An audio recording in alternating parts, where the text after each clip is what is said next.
Bir daha hər kəsi salamlayıram. Xoş gördük hər birinizi görməkdən. Böyük məmnunluq hissi yaşayırıq. Yay məktəbinin sonuncu vebinarında iştirak edirsiniz, hörmətli həmkarlar.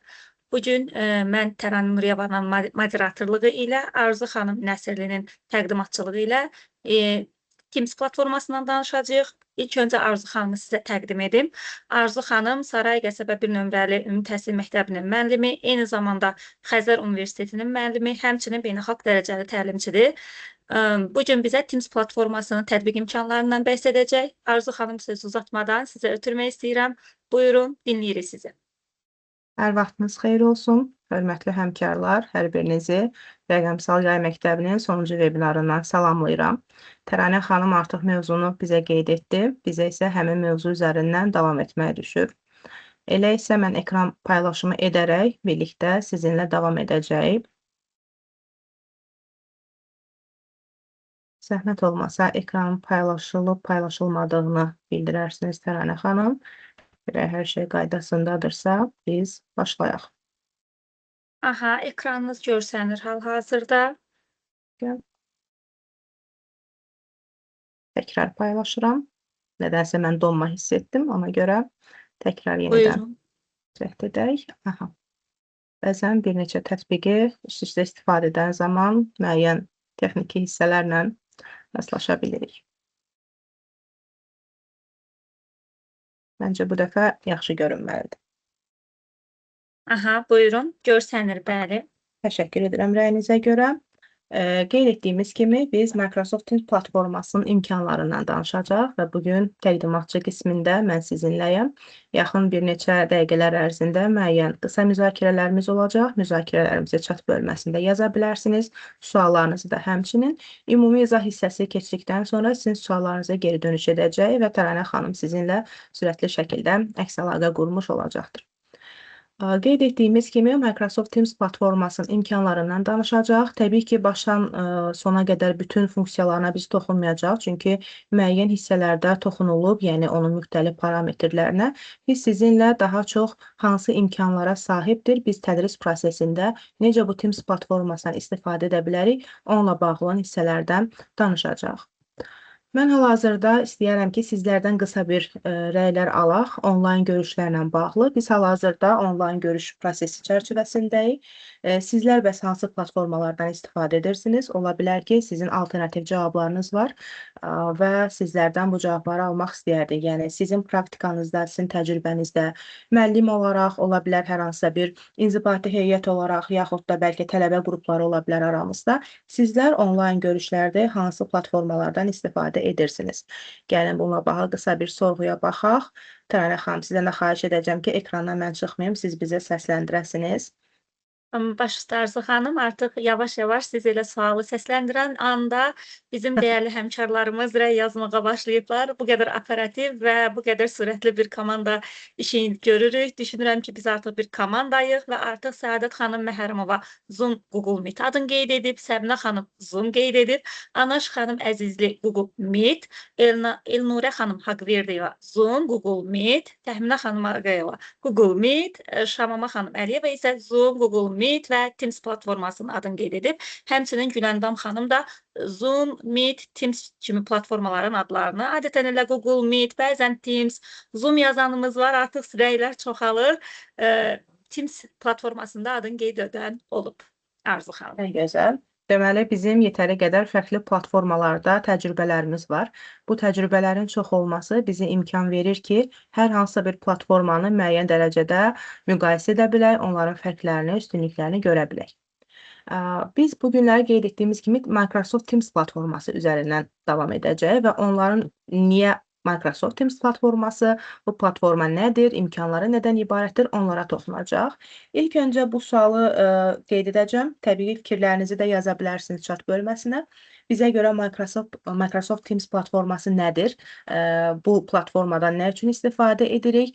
Yəqin ki, bu sualı vermiş olsaq və yazmış olsaq, daha çox onlayn görüş platforması kimi qeyd edəcək. Yəni, böyük ehtimalla biz ümumi olaraq qeyd edən zaman Teams deyəndə yalnız onlayn görüşləri nəzərdə tuturuq. Yəni bir onlayn ünsiyyət vasitəsi kimi həmişə düşünmüşük. Çünki bəlkə də irəli gəlir bu pandemiya dövrünə ki, biz dərs proseslərimizi Teams platformasında etdik və həmin ərəfədə biz daha çox bu məhsuldan istifadə etdik ki, bizim ehtiyaclarımızı nəzərə alsın və biz həmin onlayn görüşləri həyata keçirək, dərs proseslərini həyata keçirək. Təbii ki, bu orta təhsil məktəblərinə, orta ixtisas müəssisələrinə, ali təhsil müəssisələrinə və digərlərində aid ola bilən hissədir ki, müxtəlif korporativ hissələr də artıq Teams platformasından onlayn görüş hissəsi kimi istifadə etməyə başladılar. Bizim amma məqsədimiz yalnız onu Teams platformasının onlayn görüş vasitəsi kimi deyil, eyni zamanda digər imkanlarını da araşdırmaq, digər imkanların faydasını da qeyd etməkdir.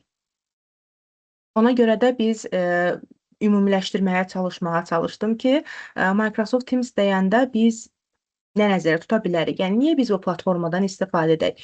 Niyə digər alətlərdən istifadə etməyə? Hansı ki, bununla bağlı müxtəlif sayda alternativ alətlər göstərə bilərik. Hansı ki, sizlər də nümunə olaraq göstərdiniz ki, məhz onların hər birində də onlayn görüşləri biz həyata keçirə bilərik. Gəlin baxaq görək bunun faydası nədən ibarətdir, bizim üçün nələri təqdim edə bilir bu platforma. Bütün alətlər bir yerdədir deyə bilərik. Bu alətləri qeyd edən zaman bu Microsoft 365 alətlər panelinə aid olan təhsil alətləri nəzərdə tutublar. Bu baxımdan biz ümumilikdə götürəcək ki, yəni alətlər deyəndə məhz Microsoft 365-dir və bununla yanaşı digər alətləri rahatlıqla inteqrasiya edə bilərik. Əgər Təranə xanım chat bölməsində cavablar olarsa siz bildirin. Mən çünki chat bölümünü hal-hazırda görmürəm ekran paylaşımında. Ona görə istəyirsinizsə burada qısa bir fasilə Qeyd edim. edənlər var. Bəli. Niyə Microsoft Teams nə üçün lazımdır? Artıq bir çox həmkarımız görüşlər və test tapşırıqları üçün istifadə etdiyini qeyd ediblər.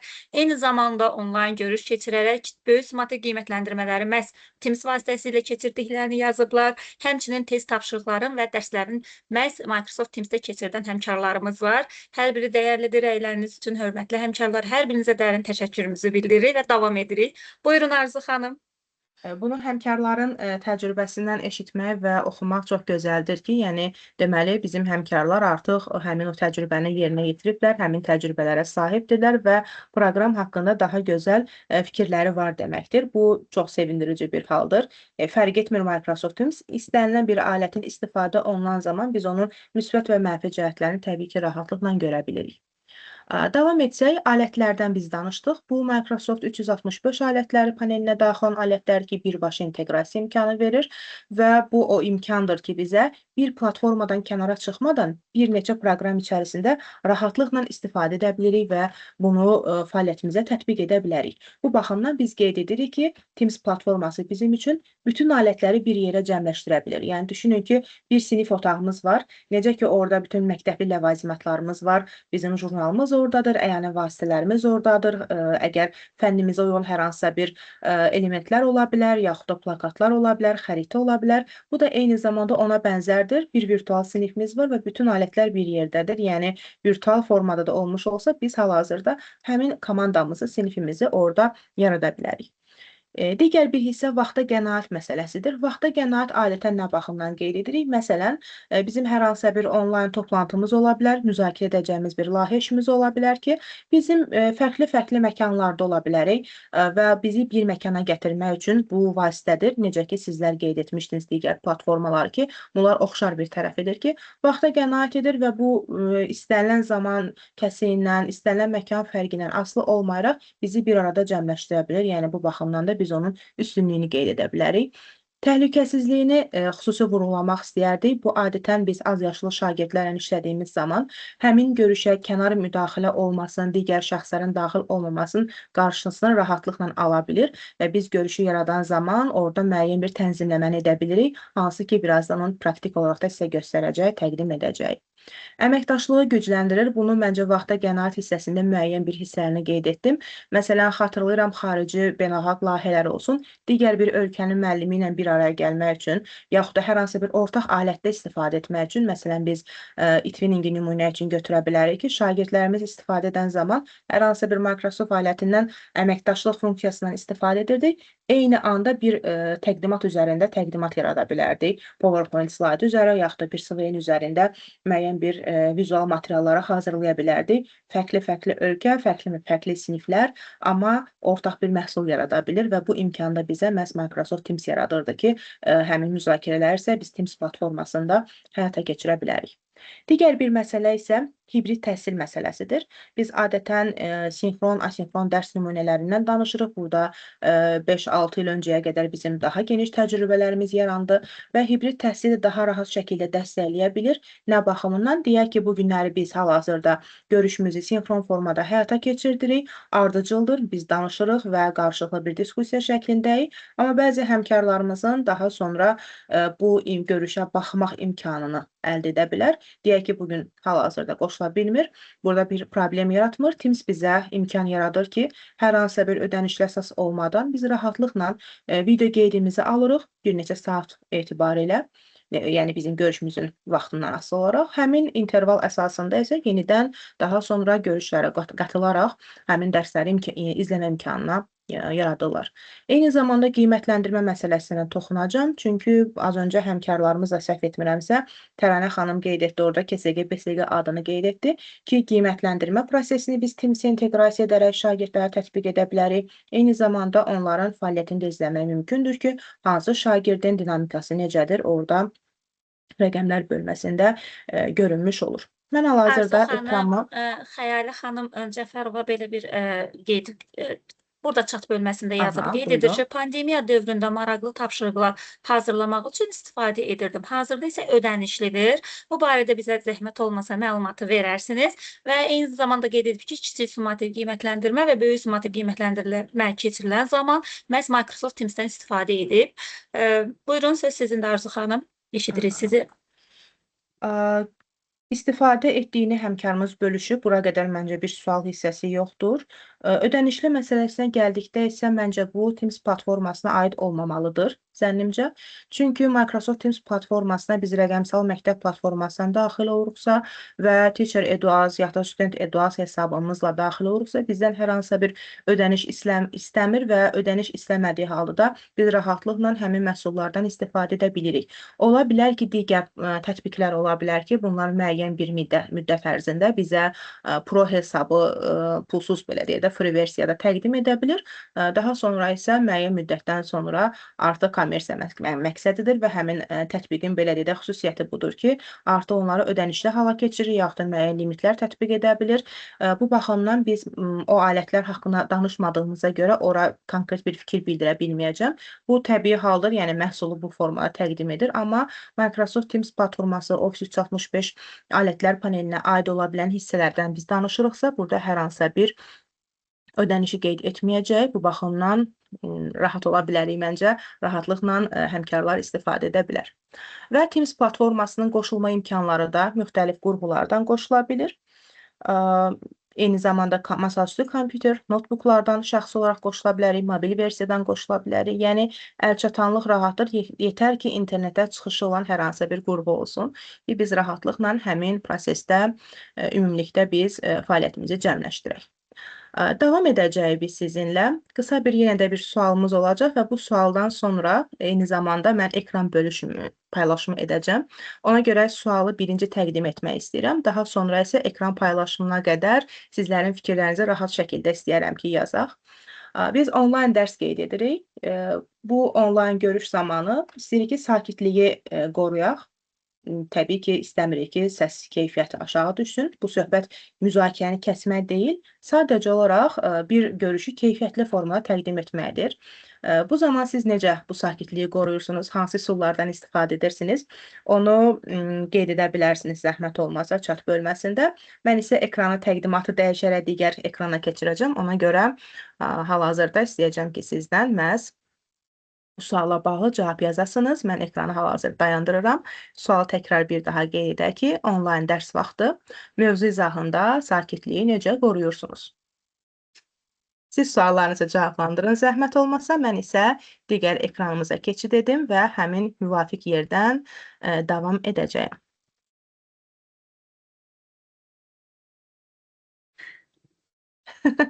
Chat bölməsini gördüm. Çox gözəl. Fikirlər maraqlıdır. Bəli, Arzu xanım, sizin verdiyiniz fikrə əsasən artıq, belə deyək də, müəllimlər cavablayıblar. Əksəriləri mikrofonları bağlamaq yolunu qeyd edib, eyni zamanda ümumi olaraq auditoriyanın maraqlarına uyğun suallar verirəm. Həmkarımız da bu formada öz fikrini yazıb. Yəqin ki, hamı eyni məqamla birləşər Arzu xanım. Bəli, Mikrofonları bağlamağı çarə olaraq ən özlərinə gözəl. tapıblar. Bəli. Təşəkkür edirik fikirlərinizə görə. Bunun bir neçə üsullarını birazdan təqdim edəcəyik sizinlə. Mən yenidən davam edirəm. Teams Arzu platformasından xanım, istifadəyə dair. Bəli. aha, Arzu xanım, siz davam etməzdən öncə bu məqamda istəyərdim müəllimlərin, əgər Arzu xanım izah edəndə hər hansı sualları yarandığı zaman, xahiş edək chat bölməsinə qeyd etsinlər. Arzu xanım təqdimatını bitirdikdən sonra həmin sualları cavablayacağıq və biz Arzu xanım istəyirik ki, tam fikrini sizə ötürsün. Bu nöqteyi nəzərdən suallarınızı sonda verməyinizi tövsiyə edirik. Buyurun Arzu xanım, davam edə bilərsiniz. Aha. Mən hal-hazırda rəqəmsal məktəb platformasından müəllim hissəsinə giriş etməyə çalışacağam. Bu giriş təbii ki, sizlərə artıq tanışdır. Digər webinarlarda da siz müəyyən olaraq bu hissələrlə keçid etmisiniz və bizim buradan keçid etməyimizin məqsədi rəqəmsal məktəb platformasının alətlərinə tanış olmaq idi və onlardan biri də məhz Microsoft Teams platforması idi ki, biz hal-hazırda ona giriş edirik. Təbii ki, yenə də qeyd edirəm, burada müəyyən bildirişlər görə bilərsiniz və s. Yəni biz bunlarla hal-hazırda davam etmirik. Microsoft kabinetinə keçid edirik. Microsoft Teams platformasına keçid edəcək və bizi Teams platformasının daxilinə gətirmiş olacaqdır. Yenidən təkrar giriş istəyir məndən. İnternetin sürətindən bağlı olaraq adətən daxil olma bəzən həmkarlar qeyd edir ki, axır proqramdır, tətbiq hissəsində bu müəyyən bir zaman çərçivəsində baş verir. Mən ümumi profillərin hər birindən çıxış etmişdim və ona görə də daxil olan zaman qeyd etdiyimiz kimi müəyyən bir hissəyə daxil olmuş ola bilirik. Biz görüşlərin yaranmasından birinci başlayacaq və təqvim bölməsinə keçid edəcəm. Təqvim bölməsinə keçdiyimiz zaman refresh istəyir bizdən. Bir dəqiqə. Həmişə onlayn görüşdə nələrsə baş verə bilir. Bu ekstra hallardır. İstəsəniz tədqiqata davam edə bilərsiniz. Elə davam edəcəm, çünki rəqəmsal məktəb platformasında yenilənmələrlə bağlıdır çox güman ki, çünki tətbiqdə yoxlayıram, hər hansısa bir problemlə rastlaşmadım. Gəlin tətbiqin üzərindən mən davam edim, birazdan rəqəmsal məktəb platformasında sizinlə davam edərək göstərəcəm. Fərqimiz nədən ibarətdir? Sadəcə olaraq dil parametrləri var ki, tətbiqi Azərbaycan dilinə tərcümə edə bilmirik, amma brauzerdə Azərbaycan dilində idi, ona görə sırf istədim brauzer üzərindən davam edim. Amma funksional baxımdan hər biri eynidir. Tərcümə baxımından Azərbaycan dilində səsləndirəcəm ki, bu problemlə qarşılaşmayaq. Digər daha sonra isə bu digər hissəyə davam edəcəyik. Əslində bizdə mən regional məktəb olduğuma görə elektron jurnal hissəsinin yeniləmə mərhələsidir. Düşünürəm ki, profilimdəki olan texniki nasazlıq da onunla bağlı idi ki, yenilənməni tələb edirdi məndən. Bildiriş hissəsində onu anlamış oldum. Qeyd etmək istəyirik ki, bölgələrdə artıq rəqəmsal məktəb platforması aktiv vəziyyətdə açılacaq. Bu nöqteyi nəzərdən də hal-hazırda profilaktik işlər tətbiq olunur. Bu nöqteyi nəzərdən Arzu xanım, siz elə tətbiqin üzərindən davam etsəniz daha məqsədə uyğun olar. Bəli, elə ona görə də qeyd etməyə çalışdım ki, yəni yenilənmə bununla bağlıdır ki, yəqin davam edək biz tətbiq üzərindən. Təqvim üzərinə keçid edəcəyik və təqvim üzərinə keçid etdikdən sonra artıq görüşümüzü yaratmağa çalışacaq. Təbii ki, sizlər bunu istifadə etmisiniz, bura qədər bir şübhəmiz yoxdur. Sadəcə olaraq müəyyən bir yenilənmə olan hissələri deyə bilərik ki, biz daha çox təqvim hissəsindən bəlli bir standart görüşlər yaradırdıq. İndi isə onun davamını göstərəcəyik. Burada indi görüş, yəni meet now bölməsi var. Yəni ani zaman kəsiyində mən görüşü tam yaratmayacağam, çünki yaratsam mənim sizinlə bağlantım kəsilərək məni gözləmə rejiminə keçirəcək. Bu baxımdan texniki olaraq göstərməyə çalışacağam. Meet now kliklədiyimiz zaman mən artıq məni görüşə başladacaq və birbaşa Teams üzərindən görüş başladılacaq. Bu öncədən planlaşdırılmış hər hansısa bir görüş deyildir.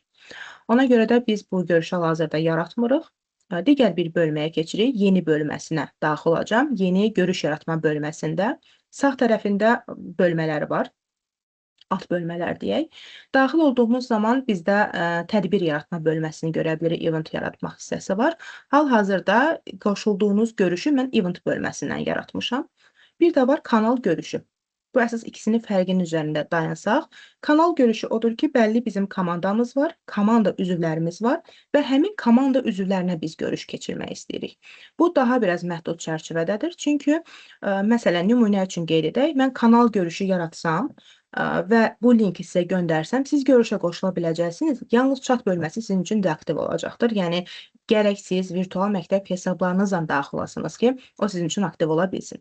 Amma event bölməsindən, mən hal-hazırda qeyd etdiyim kimi, bizim görüşü event bölməsindən yaratmışam və event bölməsinə daxil olduğum zaman görüşümün adını yazmışam, müvafiq olaraq iştirakçıların istəyə görə maillərini yaza bilərəm. Məsələn, Təranə Nureyvanı görüşə dəvət etmək istəyirəm. Burada hər hansısa bir webinar adlı yazıram. Nümunə üçün deyək ki, Copilot haqqında bir webinar keçirəcəm. İlkin ağlıma gələn budur. Bizim əvvəlki webinarımızın adıdır. Müvafiq olaraq tarix hissəsini tənzimləyirik. Deyək ki, bu webinar nə zaman bizim üçün baş tutacaqsa, həmin təqvimimizdən nümunə olaraq qeyd edirik. Saatımızı tənzimləyirik. Hansı saatda baş tutacaq bizim webinarımız, neçə saat müddətində davam edəcəkdir və daha sonra isə artıq biz bu webinarı hazırladıqdan sonra ümumi olaraq biz onun tənzimləmə hissəsinə keçəcəyik. Burada müəyyən bir hissəsi var ki, ayarlar, tənzimləmələr bölməsi adlanır və tənzimləmələr bölməsinə daxil olduğum zaman ən vacib olan hissədir. Bundan əvvəlki sualı əbəs yerə verməmişdik ki, sakitliyi necə qoruyursunuz misalı. Onun üzərinə gəlin, baxaq ki, biz burada hansı tənzimləmələri həyata keçirməliyik. Ən birinci, iştirakçıların görüşə daxil edilməsidir. Məsələn, bəlkə də görmüsünüz webinara ki, hər iştirakçı daxil olduqca müəyyən bir bildiriş verir, ekrana bildiriş görünür. Məsələn, mən bu görüşü yaradan zaman həmin bildirişi ləğv etdim. Fikir versəniz, nə qədər iştirakçı daxil olursa olsun, kimsənin bildirişlə, belə də zəngli, səsli formada kimsəyə həmin bildiriş getmədi. Çünki mən həmin hissəni ləğv etmişdim. Burada hər kəs qeyd etmişdim ki, hər kəs gözləmə rejimində olmadan birbaşa görüşümüzə qoşula bilsin. Bu, digər iştirakçıların ictimai olaraq bir görüşün rahatlığını təmin etmə məqsədi idi. Təbii ki, biz onları daha xüsusi, daha qısa şəkildə, sərhədli şəkildə qeyd edə bilərik ki, yalnız bizim həmkarlarımız, yəni Teacher Eduaz akkauntlar daxil ola bilsin, yaxud da xüsusi şəxsləri qeyd edə bilərik ki, onların maillərini daxil edək ki, yalnız onlar daxil ola bilsin. Bu şəkildə biz onu tənzimləyə bilərdik. Daha sonra iştirakçıların təsdiqlənmə mərhələsini burada müəyyənləşdirə bilər ki, kimlər bunu həyata keçirə bilər. Digər bir məsələ, ən vacib məsələlərdən deyəlim ki, rollar bölməsidir. Ən böyük problem bəlkə də onlayn dərslərdə yaranır ki, müəllimlər hər zaman qeyd edir ki, məsələn, kimsə mənim mikrofonumu bağladı, kimsə mənim təqdimatımı dayandırdı. Hal-hazırda bu funksiya sahib yalnız Təranə xanımdır. Yalnız Təranə xanım mənim təqdimatımı dayandıra bilər, mənim başlatdığım recordingi, yəni video qeydi dayandıra bilər, mənim mikrofonumu söndürə bilər. Çünki həmin səlahiyyəti mən Təranə xanıma vermişdim görüşü yaradan zaman. Yəni biz ikimiz eyni hüquqlu şəxsik, amma digər şəxslərdə bu funksiyalar yoxdur. Çünki təqdimatçı bölməsində biz bu rol bölməsini müəyyənləşdirmişdik. Kimlər təqdim edər bölməsində biz burada xüsusi olaraq hər kəs saxlasaq, hər kəs eyni mənimlə, Təranə xanımla eyni bərabər hüquqlu şəxs olacaqdır və bu zaman problem yarana bilərdi. Ona görə də mən istədim ki, yalnız təqdimatçılar təqdim edə bilsin. Yəni, kimə təqdimatçı funksiyasını vermişiksə, hal-hazırda onlar da həmin təqdimatçı funksiyasını yerinə yetirir. Və məhz həmkar dəvət etmək istəsəm, məsələn, bu webinar üçün mən istəyirəm ki, Təranə xanım mənimlə bərabər görüşü başladan və onunla bağlı funksiyaları yerinə yetirən şəxs olsun. Ona görə də Təranə xanım adını burada qeyd edirəm və kimlər təqdimatçı edər bölməsində isə yalnız təqdimatçılar bölməsini saxlayıram. Bu halda Təranə xanım görüşə qoşulduğu zaman birbaşa olaraq təqdimatçı kimi qoşulur və hər hansısa bir icazələr istəmir məndən və rahatlıqla funksiyanı təmin edə bilir. Digər bir məsələ isə bizim iştirak edən zaman mikrofonların, kameraların aktiv olmaq məsələsidir. Məsələn, fikir versək, görəcəyik ki, burada hal-hazırda hər ikisi aktivdir.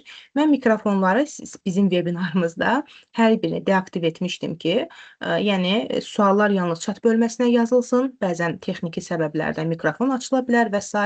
Yəni, bu kimi hissələr olmasın deyə biz mikrofonları deaktiv etmişdik və ya istəyə görə açıq saxlaya bilərik. Əgər bizim qarşılıqlı şifahi ünsiyyətimiz olacaqsa, təbii ki, mikrofonları aktiv saxlaya bilərik. Kameralar aktivdir. Mən hal-hazırda hər ikisini deaktiv etmişəm, göründüyü kimi. davam etsək, chat bölməsi aktivdirmi? Ola bilər ki, mən bunu off etsəm, bu görüşü yaratdığım zaman hər hansısa bir vebinarımız üçün chat bölməsi deaktiv olacaq. Əgər istəyiriksə, mütləq on versiyasında saxlamalıyıq ki, bizim vebinarımız hər kəsin üçün chat bölməsi onlarda aktiv olsun. Daha sonra isə tətbiq et bölməsini qeyd edəcəm və bu zaman bu toplantı üçün bu yaratdığım Copilot Webinar adlı olan hissə artıq hazır olmuş olur və bunu send etdiyim zaman artıq bildiriş də Təranə xanıma getmiş olacaqdır. Yəni hal-hazırda Təranə xanımın təqviminə daxil olduğumuz zaman biz bu görüşlə bağlı olan hissəni görə biləcəyik. Birazdan mən indi o Outlook bölməsi necə görünəcəksə onu sizə təqdim edəcəm. İcazənizlə. Bildiriş gəldi artıq. O deməkdir ki, biz həmin bildirişi sizə göstərə bilərik. Biz webinarı yaratmışıq, ayın 31-də yaratmışıq. Elə xatırlayıramsa, bəli. Ayın 31-də saxlamışıq. Eyni bu formada bu Təranə xanımın da təqvimində görünəcəkdir. Çünki təqdimatçı kimi mən Təranə xanımı qeyd etmişəm. Eyni zamanda bu görüş Outlook hesabında da görünəcəkdir.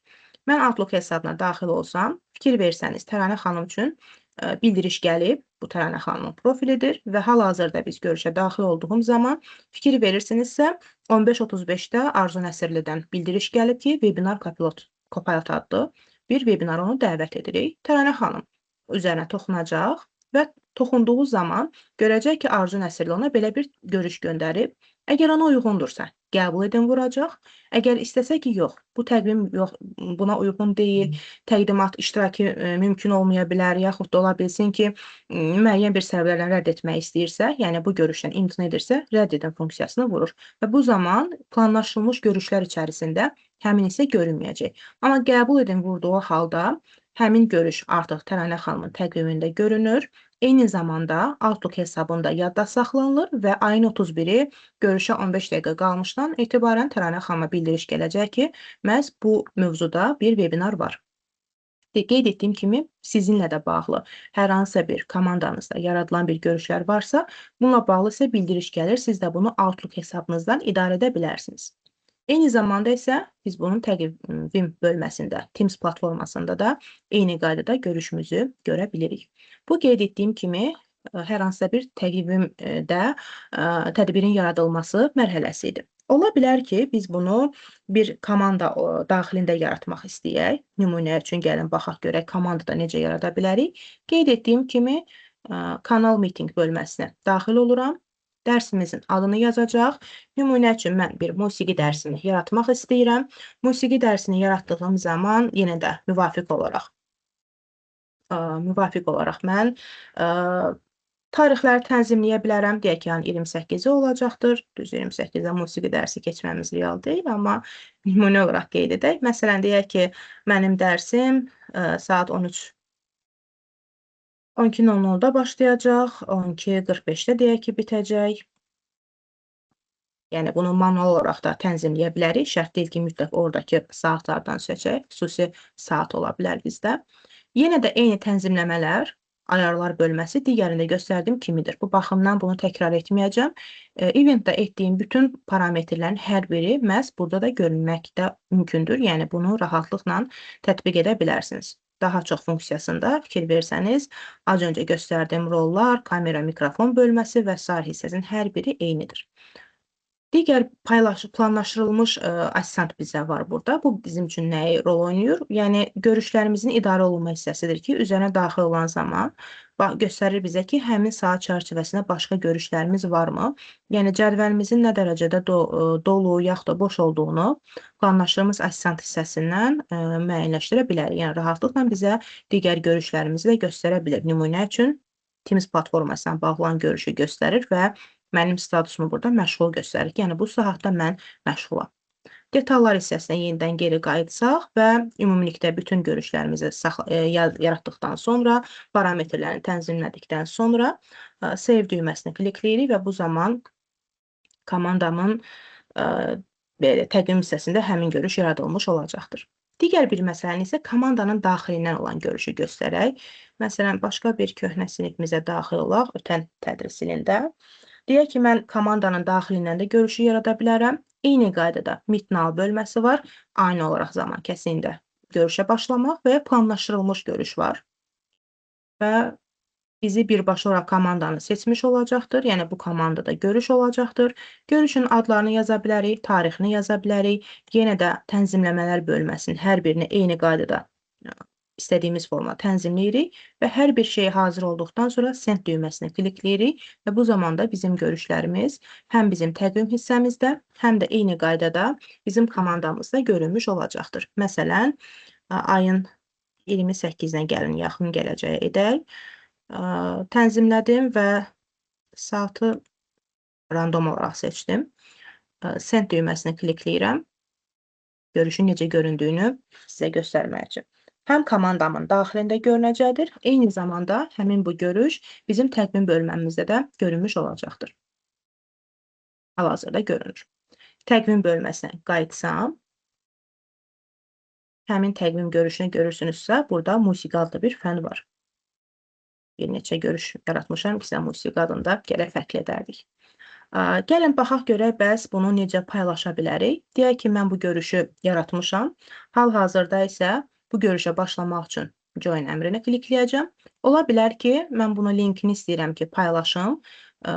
Burada copy link bölməsi, fikir versəniz, linkimiz kopyalandı, nüsxəsini çıxartdıq və istədiyimiz şəxsə göndərməklə həmin şəxsləri görüşə dəvət edə bilərik. Hansı ki, biz də sizinlə həmin linki paylaşmaq yolu ilə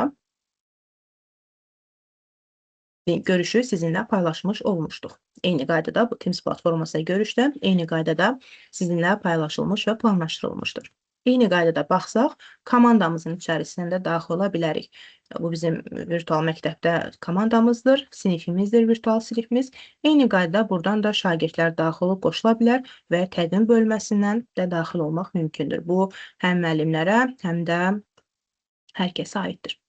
Yəni görüşdə iştirakı vacib olan şəxslərdən aiddir. Bir də komanda üzvlərlə bağlı olan bir hissəni göstərmək istəyirəm ki, 3 nöqtəyə daxil oluruq komandamızın adının yanından. Daha sonra ayarlar bölməsinə keçirik, idarə etmə bölməsinə və settings bölməsinə daxil olduğum zaman bizim komandanın burada kodu var, team kod bölməsi var, aktivləşdirəcək. Mən bu komandanın kodunu yaradacağam. Komandanın kodunu qarşı tərəfə, yəni kimi ki bu komandaya əlavə etmək istəyirəmsə, onlara rahatlıqla bura əlavə edə bilərik. Yəni bu da bizə imkan yaradacaq ki, rahat şəkildə biz onları komandamıza daxil edə bilək. Yəni bu komandanın kodu veririk iştirakçılara.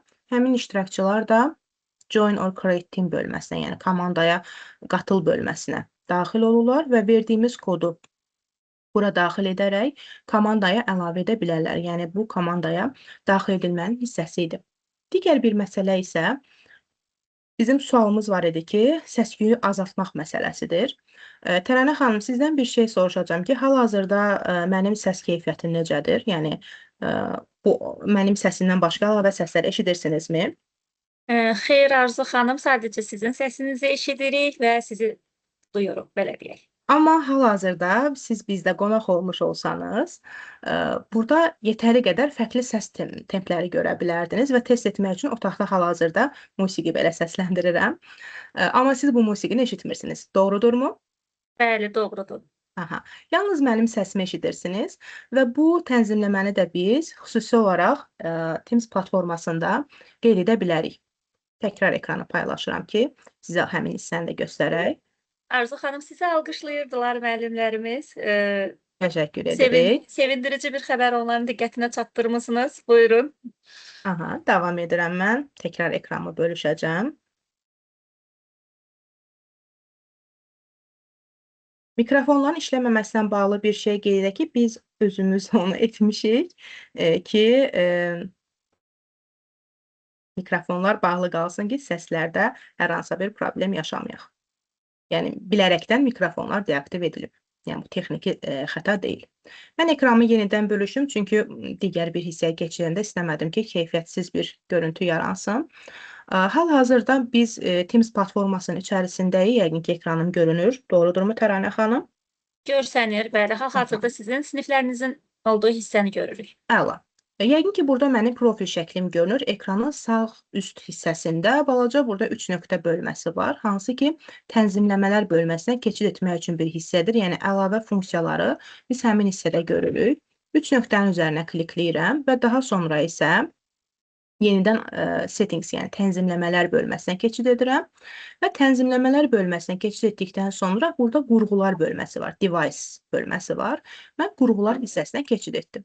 Və qurğular hissəsinə keçid etdiyiniz zaman burada maraqlı bir funksiya var. Burada səssiz effekt var ki, yəni arxa fon effektlərin səslərini deaktiv etmək olar. Hal-hazırda mən həmin funksiyanı aktiv etdiyimə görə sistem, yəni Microsoft Teams platforması mənim arxa fondakı olan şəxslərin səsini, musiqi səsini deaktiv edib, yalnız və yalnız mənim səsimi sizə təqdim edir. Yenə də qeyd edirəm, mən test üçün Təranə xanımdan soruşanda həm insanlar danışır evdə və eyni zamanda otaqda ümumi fonda musiqi qoymuşdum ki, yəni səsi tənzimləmək üçün. Bu baxımdan həmin səsi sizlər eşitmirsiniz. Məhz qeyd etdiyim kimi həmin funksiyanın göstərilməsi nəticəsindədir. Yəni bu bizə imkan yaradır ki, biz onlayn dərsimizi rahatlıqla, keyfiyyətli şəkildə təqdim edə bilək. Yəni bəzən digər platformalarda biz rastlaşa bilirik ki, əlavə səslər olur, yaxud da təlimlərə qoşulur ki, iştirakçılarda məsələn evdə kimsə televizoru izləyir və bu zaman uyğunsuz bir səslər görə bilirik. Əgər bu funksiyanız aktivdirsə, siz rahatlıqla görüşə qatıla bilərsiniz və heç bir əlavə səslər eşidilməyəcəkdir. O zaman eşidilə bilər ki, təqdimatçı tamamilə danışmasın, mənim mikrofonum açıq qalsın. Bu zaman cüzi bir səslər ola bilər. Yəni sistem onun təqdimatçı olduğunu zənn edərək onu eşitdirə bilər sizə. Amma ümumilikdə hər hansısa bir səs olmur.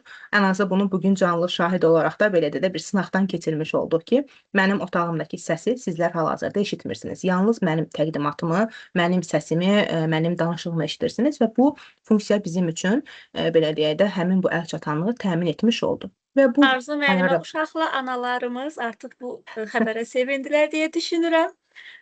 Bəli, düşünürəm. Eyni zamanda qurğular bölməsində daha sonra test edə bilərsiniz. Məni ekranda görürsünüz. Əslində görüşə qoşulan zaman görüşün necə göründüyünü biz buradan tənzimləyə bilərik, test edə bilərik. Çünki bəzən olur görüşə qatılır, həmkar deyir ki, mənim kameram işləmir. Yəni görüşdən öncə həmin bu qurğular bölməsinə baxsaq, bizim görüşümüz üçün daha əlverişli olur. Yəni görüşdən əvvəl biz bunu test edirik. Hal-hazırda görüş başlamasa belə də bu əlçatanlıq mənim üçün olacaqdır. Yəni mən danışıram, hərəkət edirəm sağa sola və bu mənə imkan verir ki, deməli görüntündə hər hansı bir problem yoxdur. Ola bilər ki, kompüterimizdə əlavə bir qurğu ola bilər, kamera qoşulmuş ola bilər ki, təbii ki, siz onu tənzimləyə bilərsiniz. Məndə qoşulan yaxud kompüterimin kamerası olduğuna görə alternativ bir hissə yoxdur. Eyni zamanda digər tənzimləmələr də burada etməyimiz mümkündür ki, ola bilər yaşıl ekran edə bilərik arxa fonumuza və ya digər bir tənzimləmələri mən yaşıl ekran etmək istəməmişəm. Xüsusi olaraq arxa effektimi belə deyə qeyd etmişəm, işıqlı etmişəm. Bunu daha işıqsız versiya formasında da qeyd edə bilərik. Tənzimləmədə sadəcə mən işıqlı olmağını istədiyim üçün də bunu aktiv formada saxlamışam. Qeyd etdiyim kimi bu hal-hazırda biz video effektə baxdıq və bu video effekt nəticəsində və səs parametrləri nəticəsində necə qeyd edə biləcəyimizi müəyyənləşdirə bildik. Digər bir hissəsində isə bu qurğuların audio hissəsi var ki, yəni biz görüş başlamadan əvvəl səsimizi test edə bilərik. Make a test bölməsi var ki, test vurduğu zaman, siz danışdığınız zaman o səsin necə eşidildiyini sizin üçün qeyd edir və daha sonra onu dinləyərək səsinizin necə formada eşidiləcəyini müəyyənləşdirə bilərsiniz. Yəni bu bölmə də eyni qaydada qurğular bölməsinə giriş etməklə siz bu parametrləri tənzimləyə bilərsiniz. Ola bilər kompüterə qoşulmuş digər qurğularınız ola bilər. Üzərinə klikləyərək digər qurğuları müvafiq olaraq seçə bilərsiniz. Məndə hal-hazırda yenə qeyd edirəm, mikrofon olaraq da, kamera olaraq da yalnız notebookumun özünün olan qurğularıdır. Əlavə qoşulmuş bir qurğum olmadığına görə hər hansısa bir funksiyanı sizə burada göstərə bilməyəcəm. Amma sizdə əlavə qoşulmuş qurğu varsa, əlavə qoşulmuş qurğunun mikrofonundan yaxud da kamerasından da istifadə edə bilərsiniz. Bu da qeyd edirəm ki, görüşlərin yaradılması zamanı tənzimlənə bilən funksiyadır. Bu funksiya yalnız bir dəfə tənzimlənir, bütün görüşlərə də aiddir. Yəni mən hər görüş öncəsi daxil olub bu funksiyanı aktivləşdirmirəm. Bir dəfə daxil etmişəm, istər görüşə iştirakçı kimi qoşulum, çünki mən də bir müəlliməm, təlimlərə qoşuluram. İstər bir təqdimatçı olum, webinara aparan, bir təlim aparan şəxs kimi ola bilərəm. İstənilən formada fərq etmir mənim statusumdan asılı olmayaraq, hər zaman məndə səs hissəsi qarşı tərəfə ötürülmür. Niyə? Çünki bu funksiyanı aktiv formaya gətirmişəm. Siz də bu funksiyadan faydalana bilərsiniz və rahat şəkildə qoşulan zaman əlavə bir səs yaranmayacaqdır və düşünürəm ki, bu da faydalı ola bilən hissədir. Xatırlayırsınızsa biz az öncə görüşlə bağlı Outlook-da bildiriş aparmışdıq və Təranə xanım bizə cavab yazmalıdır. Baxaq görək Təranə xanımın yazdığı cavabı biz necə görürük. Yəqin ki, send bölməsinə baxacaq, çünki mən Təranə xanımın profilindəyəm və hal-hazırda görürük ki, Təranə xanım cavab edib ki, salam, qoşulacağam bölməsini, mesajını görə bilirik. Yəni, bu mesaja cavab olaraq əlavə edilib və Təranə xanımın da eyni zamanda cavabını görə bilirik. Təranə xanım kimə mesajı göndərib? Ekran yenə ikiyə bölündü, amma aşağı hissədə fikir versəniz, qoşulacağını qeyd edib və Android platformasından bizə bu mesajı göndərib. Yəni, bunu da nümunə olaraq göstərir ki, görüşü qəbul edə bilər, rədd edə bilər və eyni zamanda bizə cavab verərək də burada hər hansısa bir onlayn ünsiyyəti təmin etmiş ola bilər. Qeyd edək ki, daha əvvəlki vebinarlarımızda Outlook haqqında detallı məlumatları həmkarlarımız vermişdir. Təkrar video qeydlərindən də bu hissəyə də baxa bilərsiniz, əgər sizin üçün maraqlı bir suallar yaranmış oldusa. Arzu xanım, hal-hazırda mən qəbul etdim, fikir verdinizsə, qəbul edir və yaxud da etiraz edir bölməsi deaktiv oldu və artıq qəbul edildi görüşü qeyd olundu ekranda. Bəli, Təranə xanım qəbul etdiyinə görə hal-hazırda qəbul edildi kimi göstərir. Əgər rədd etsəydi, məndə də həmin bildiriş o formada görünmüş olacaqdır. Mənim əsas etibarilə demək istəyəcəyim funksiyalar bundan ibarətdir. Təbii ki, daha çox funksiyalardan danışa bilərik, ümumi parametrlərini danışa bilərik. Mən əsas istiqamət olaraq onlayn görüşlər və bu onlayn görüşləri necə keyfiyyətli formada yarada bilərik, necə faydalana bilərik, bununla bağlı istədim ki, toxunum. Bu baxımdan da istiqamətlənmə hissəm buna görə bu istiqamətdədir. Əgər hər hansısa bir sualınız varsa, buyura bilərsiniz. Təxminə xanımın sualı var əslində. Təxminə xanım belə bir sual qeyd edib, Arzu xanım deyir, siniflərin özü avtomatik düşür. O, sizin komandalar hissənizdə biz müvafiq siniflər gördük, müxtəlif adlarda qeyd olunmuş. Təxminə xanıma da maraqlı gəlir ki, o avtomatik və yaxud da kim qeyd edir onu, ümumiyyətlə, bu necə yaranır, bu prosesi izah edə bilərsinizmi? Qeyd edək ki, bizim əvvəllər akkauntlarımız Student Eduaz idi. Mən Student Eduazla daxil olan zaman bu komandalarımı görmürdüm. Teacher Eduazla daxil olduğum zaman, daxil olan zaman Teams bölməsinə gördüm ki, burada komandam var. Artıq bu ilki sinifim də təqdim olunub. Sadəcə olaraq komandaya daxil olaraq aktiv etdim. Yəni, sinifi aktiv etdiyim halda mənim bütün şagirdlərim də eyni qaydada sinifə inteqrasiya oldu. Yəni, mən hal-hazırda üzvlərə daxil olsam, hər hansısa bir şagirdin bura manual olaraq da əlavə edildiyini etməmişəm. Yəni, bu 27 şagird avtomatik olaraq UTIS-dən inteqrasiya olunub və onların belə deyə də tənzimləmələri avtomatik olduğuna görə hər hansısa bir mən manual olaraq, yəni əllə hər hansısa bir müdaxilə etməmişəm. Heç bir müdaxilə olmadan avtomatik olaraq inteqrasiya olunub. Yəni, UTIS-də hansı şagirdlərimiz varsa, həmin şagirdlər inteqrasiya olunub mənim Teams komandama və mən yalnız komandalar bölməsinə giriş edəndə sinifi aktiv etdim ki, burada aktiv şəkildə görünsün. Aktiv etdikdən sonra dərhal da şagirdlər həmin komandaların daxilində göründü. Yəni, bu inzibatçı edir, biz hər hansısa bir komanda burada yaratmırıq. Özünüz də yarada bilərsiniz, bu ayrı mövzudur. Amma söhbət bu siniflərdən gedirsə, bunların hər birini avtomatik olaraq yaradılıb və məktəb rəhbərliyi də avtomatik olaraq həmin sinifə yerləşdirilib. Eyni zamanda müəllim, həmin sinifin müəllimi kimdirsə, o sinif rəhbəri də avtomatik olaraq həmin komandaya yerləşdirilib. Yəni, mən hər hansısa bir xüsusi bir funksiya icra etməmişəm. Həmkarımız sizə çox sağ ol qeyd edir. Çünki onda da bu addımlar, yəni bu komandalar görsəndiyinə görə maraqlı gəlmişdi. Bu məqamda qeyd etmək istəyirəm ki, Arzu müəllimə bizim bugünkü artıq yay məktəbinin son vebinarı idi və artıq biz 31 avqustda bağlanış mərasimimizi keçirdəcəyik. Dəyərli həmkarlar, 31 avqust tarixində bizim bağlanış mərasimimizdə müsabiqənin nəticələri elan olunacaq və bu müsabiqənin nəticələrini izləmədə qalmanızı xahiş edirəm. Biz yaxın zamanda bununla bağlı məlumatlandırıcı posterimizi sizə təqdim edəcəyik. Suallarımız yoxdursa o zaman, məncə hər birini cavablandırdıq. Əgər cavablandırmadığımız hissə yaranarsa, bildirə bilərsiniz. Həmkarlarımız sizə ürək göndərirlər, Arzu xanım, əl çalırlar. Təşəkkür edirəm. Öz təşəkkürlərini bildirirlər chat bölməsində. Gözəl izahınız üçün təşəkkürlər yazanlar var. Minnətdarıq Arzu xanım, təşəkkür edirik. Mən təşəkkür edirəm dinlədiyinizə görə və effektiv şəkildə əks əlaqə yaratdığımıza görə. Yəni özümü burada pasiv bir mühazirə edən şəxs kimi hiss etmədim.